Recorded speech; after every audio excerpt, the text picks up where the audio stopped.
जय हिंद everybody, welcome back to the channel. आज हम इस वीडियो में जिस टॉपिक की बात कर रहे हैं वो है अ फ्लाइट ऑफ पिजन्स। ये रस्किन बॉन्ड का लिखा हुआ एक छोटा सा नॉवेला है। नॉवेला मीन्स एक लघु कथा। वीडियो को अंत तक देखिएगा ताकि आपको ये कहानी बहुत अच्छे से समझ में आ जाए और जब कभी भी इस पर कोई क्वेश्चंस आए तो आप उसको आसानी से अटेम्प्ट कर पाएं। अगर चैनल को सब्सक्राइब नहीं किया है तो कर लीजिएगा, बेल आइकन प्रेस करिए ताकि आपको आगे आने वाले जो वीडियोस हैं वो तुरंत मिल सके। तो चलिए वीडियो शुरू करते हैं। सबसे पहले कैरेक्टर्स की बात करते हैं। सबसे पहला कैरेक्टर है रूथ लेबाडोर का। ये उपन्यास की कथाकार है, यानी कहानी इन्हीं की तरफ से बढ़ती है आगे। और ये अपने जो पिता है इनकी जब डेथ होती है तो उसकी भी ये गवाह रहती है। इनकी उम्र केवल 13 साल की है। इनकी मदर है मरियम लाबाडोर, जो रूथ की मदर है, और ये बहुत ही समझदार महिला है इस पूरे नोवेला के अंदर। उसके बाद एनेट लाबाडोर है, ये रूथ की दादी है। यहाँ पर नेक्स्ट कैरेक्टर जो आता है वो है लाला रामजी मलका, और ये एक बहुत भरोसेमंद साथी होते हैं लेबाडोर जो फैमिली होती है उसके।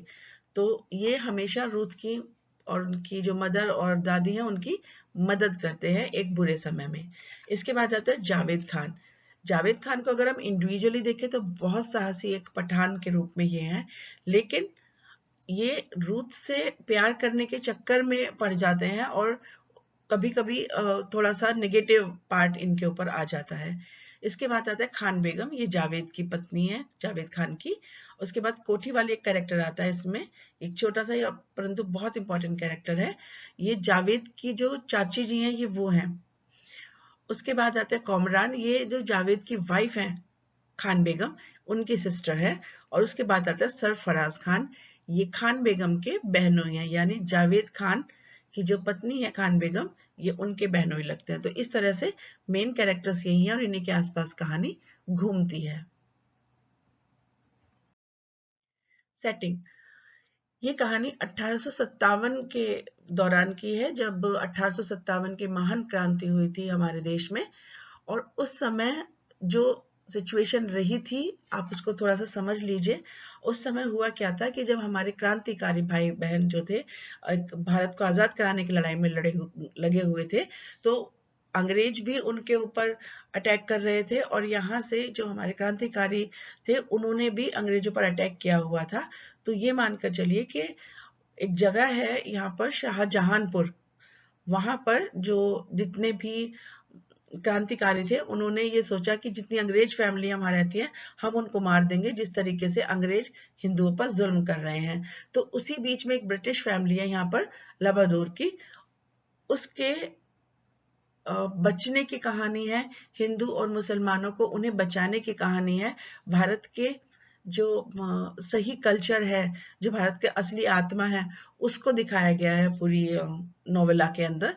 तो ये कहानी इस तरीके से आगे बढ़ेगी। तो अ फ्लाइट ऑफ पिजन्स भारतीय लेखक रस्किन बॉन्ड का एक उपन्यास है।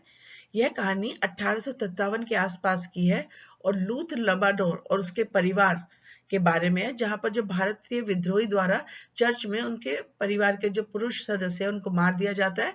और अब कहानी जब आगे बढ़ती है तो रूथ लबाडोर और उसकी फैमिली अंत में किस तरह तक अपने जो रिश्तेदार हैं उन तक पहुंच जाते हैं, और इसमें हिंदू और मुसलमानों की कितनी बड़ी सहायता उनको की जाती है, इसके बारे में बताया गया है। फ्लाइट ऑफ पिजन में जो स्टार्टिंग है वो इस तरह से होती है कि जो रूथ है, एक 13 साल की जो बच्ची है, उसके फादर की हत्या उसके सामने ही हो जाती है और अब पूरे परिवार पर संकट हो जाता है। इस परिवार में 3 लोग हैं, रूथ, रूथ की मम्मी मरियम और उनकी दादी एनेट। और तीनों ही अब यहाँ से बचने के लिए सहारा लेते हैं। शाहजहानपुर में एक व्यक्ति रहते हैं लाला राम जीमल, उनके यहाँ पर ये लबाडोर फैमिली के बहुत अच्छे जानकार थे, मित्र थे। तो ये जब पूरा उथल पुथल चल रहा होता है, अंग्रेजों को मार दिया जाता है शाहजहानपुर में, तब मरियम अपनी सास और अपनी बेटी को लेकर रामजीमल के यहाँ पहुंच जाती है। और रामजीमल क्योंकि बहुत जाने वाले व्यक्ति हैं, अच्छे व्यक्ति हैं, वो इनको यहाँ पर आश्रय दे देते हैं। लेकिन वहीं पर एक कमांडर होते हैं, विद्रोही कमांडर जो होते हैं क्रांतिकारी, जावेद खान। तो जावेद खान जी इनको राम जी मल के यहाँ से उठाकर अपने यहाँ पर ले आते हैं, और उसके बाद रूथ, मरियम और उसकी जो मदर है, मरियम की जो सास है, वो यहाँ से ट्रांसफर होकर जावेद खान जी के घर पर आ जाती हैं।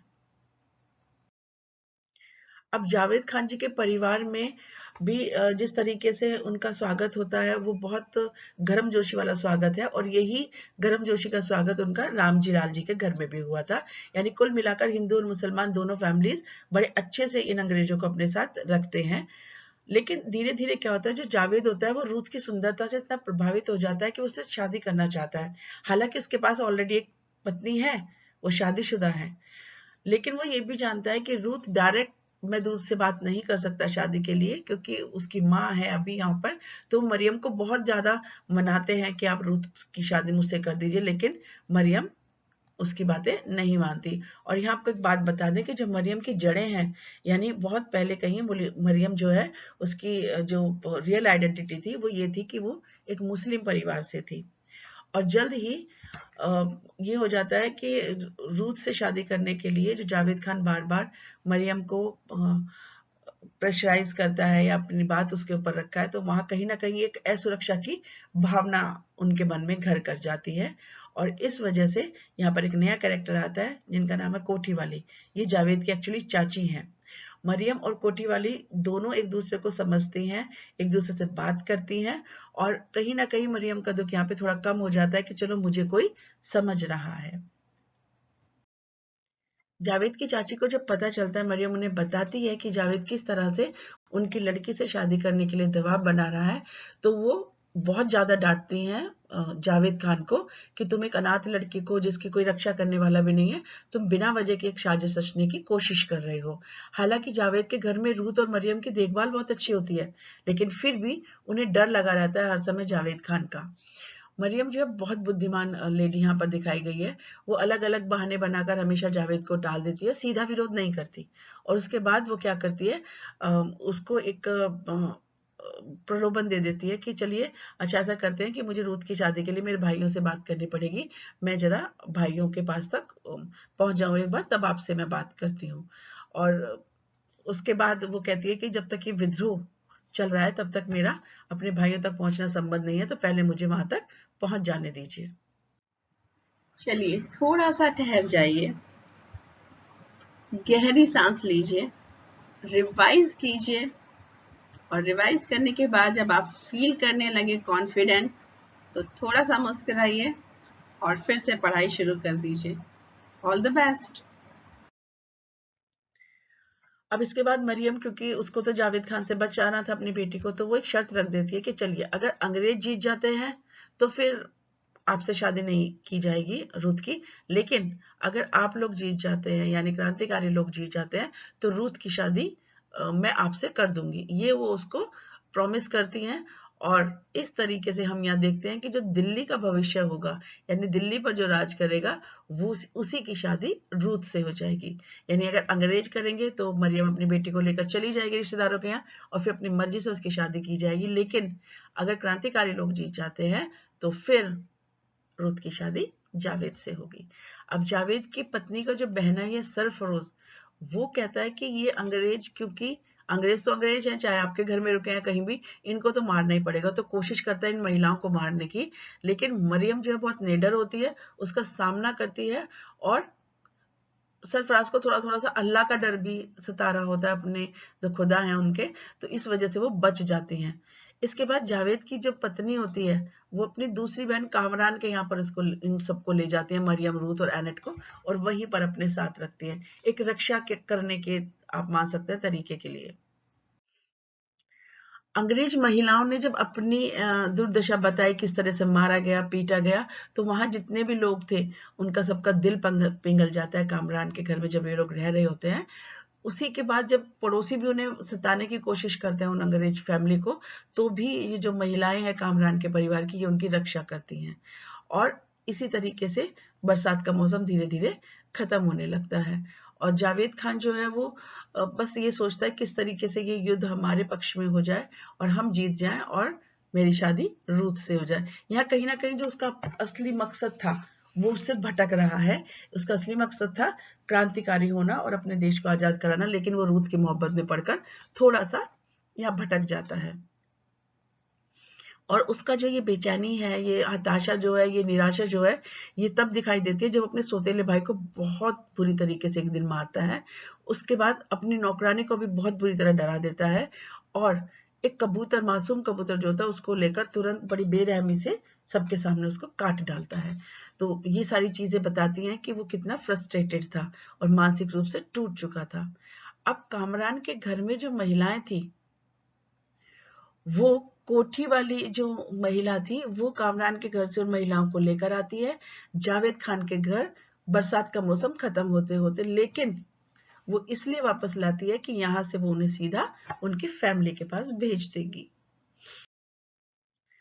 अब सर्दियां आनी शुरू हो गई हैं और मरियम के लिए धीरे धीरे अच्छी खबर आती है। ये अच्छी खबरें मरियम के लिए हैं, ये हमारे देश के लिए अच्छी खबर नहीं थी उस समय, कि अंग्रेज धीरे धीरे उस विद्रोह पर नियंत्रण करते चले गए जिन्हें क्रांतिकारी कर रहे थे।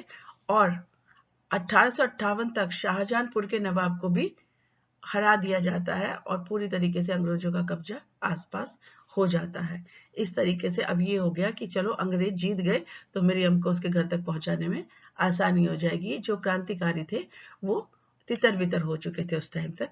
तो कोटी वाली पास के इलाके से भागने का प्रयास करती है और अंग्रेजी महिलाओं को एक गाड़ी में बिठाकर और उल्टी दिशा में भगा देती है उनको, जहां पर ये क्रांतिकारी होते हैं उसके बिल्कुल विपरीत दिशा में, और गाड़ी में बैठकर ये महिलाएं अपने गंतव्य स्थान की तरफ निकल जाती हैं। जावेद खान को आखिरी बार तब देखा गया जब मरियम, रूथ और उनकी जो सास थी एनेट, वो गाड़ी में बैठकर एक विपरीत दिशा की तरफ जाती हैं जो भरतपुर जाकर मिलता है। तो उसके बाद उसको देखा नहीं गया कभी। तो ये परिवार बहुत सारी कठिनाइयों के बाद आखिरकार भरतपुर पहुंच जाता है। वहां पर मरियम के भाई होते हैं, अपने परिवार से मिलकर खुश होते हैं वो लोग। अब उनके जो संघर्ष के दिन थे वो जा चुके थे। रूथ को अभी भी जावेद का कुछ इंप्रेशन रहता है और वो सोचती है कि वो 100% कुछ ऐसा है कि नेपाल गया होगा और वहीं बस गया होगा। हालांकि वह, रूथ को लगता है कि वो बदमाशी कर रहा है, कि उसे शादी करने की प्लानिंग और साजिश करता रहता है, लेकिन फिर भी रूथ के मन पर उसका एक बहुत अच्छा इंप्रेशन है कि वह व्यक्ति बहुत वीर भी था और खूबसूरत भी था। लेकिन वास्तव में बताया जाता है कि कुछ ऐसा था कि ब्रिटिश क्योंकि दोबारा से नियंत्रण करते जा रहे थे क्रांतिकारियों पर, तो हो सकता है एक मुठभेड़ में वो मारा गया हो। सूचना यही थी कि वो मारा गया था। इंग्लिश से संबंधित किसी भी नोट्स को लेने के लिए आप हमारे ब्लॉग पर विजिट कर सकते हैं, और अगर आपको वहाँ पर अपने संबंधित क्वेश्चन आंसर्स नहीं मिलते हैं तो आप हमें ब्लॉग पर भी लिख सकते हैं और नीचे कमेंट बॉक्स में भी लिख सकते हैं, ताकि आपके लिए हम वो क्वेश्चन आंसर्स प्रिपेयर कर सकें और वहाँ पर अपलोड कर सकें। All the best for your learning. अब पूरी कहानी की सेटिंग 1857 की है। क्रांतिकारी अपने उद्देश्य में लगे पड़े हैं, इस वजह से वो अंग्रेज फैमिलियों को नुकसान पहुंचा रहे हैं ताकि ब्रिटिश के ऊपर एक प्रेशर पड़े और वो इस देश को छोड़कर चले जाएं। उधर ब्रिटिश हैं दोबारा से अपना राज्य पाने के लिए हिंदू और मुस्लिम यानी भारत की जो जनता है उन पर अत्याचार करते हैं। तो इसी बीच जो ये पूरी पृष्ठभूमि है ये शाहजहांपुर के आसपास की है, जहां पर जो अंग्रेज लोग हैं उनको मारने के लिए क्रांतिकारी बीड़ा उठाते हैं और एक एक कर उनकी हत्या कर रहे हैं। तो यहाँ पर लबधु जो फैमिली है वो ब्रिटिश उपनिवेशवादियों के पलायन का वर्णन करते हैं कि किस तरह से वो धीरे धीरे वहां से सिमट रहे थे। रूथ का परिवार तो ईसाई है, लेकिन जो उनका मूल है वो मुस्लिम में से है, जो मरियम है वो। इसके बाद एक अलग सा माहौल दिखाया गया है, लेकिन बावजूद इसके भी आप देख सकते हैं कि इस पूरे नोवेला के अंदर बहुत अच्छे तरीके से बताया गया है कि धर्म के अंदर कोई भी अंतर नहीं दिखता। हिंदू मुसलमान दोनों ही एक बात से अपने आप को परिचित कराते हैं, और वो ये कि वो भारतीय हैं और उनमें वो जो दया की भावना है वो कूट कूट कर भरी हुई है। और एक फैमिली की रक्षा के लिए उन्हें एक परिवार से दूसरे परिवार में ले जाया जाता है ताकि उन्हें कोई भी नुकसान ना पहुंचे। रस्किन बॉन्ड यह चित्रित करते हैं कि प्यार और दोस्ती अंत में धार्मिक कट्टरता के ऊपर जीत हासिल करती है। जैसे मैंने आपको बताया था कि प्यार और मोहब्बत ही था जो एक पूरे अंग्रेज परिवार को बचाने में लग गया था। वो ये मानते थे जो गलती की है वो किसी और अंग्रेज ने की है, तो इन लोगों को हमें नहीं सताना चाहिए।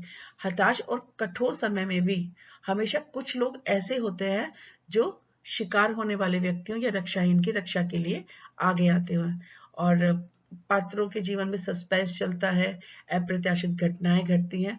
कुल मिलाकर क्या होता है कि एक बड़ा अच्छा सा लघु कथा तैयार होती है, और ये हमें कहीं ना कहीं अपने ऊपर गर्व करने पर महसूस करती है कि इतनी कठिन परिस्थितियों में भी हमारे देश के लोगों ने दूसरों की मदद करना नहीं छोड़ा।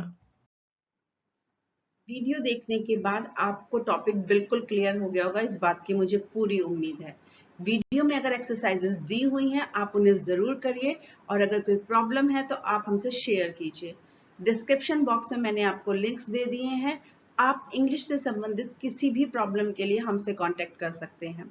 पढ़ते रहिए, बढ़ते रहिए, लेकिन चैनल को सब्सक्राइब करना भी ना भूलें और बेल आइकन दबाना भी ना भूलें। All the best for your learning. Thank you very much for watching this video till end.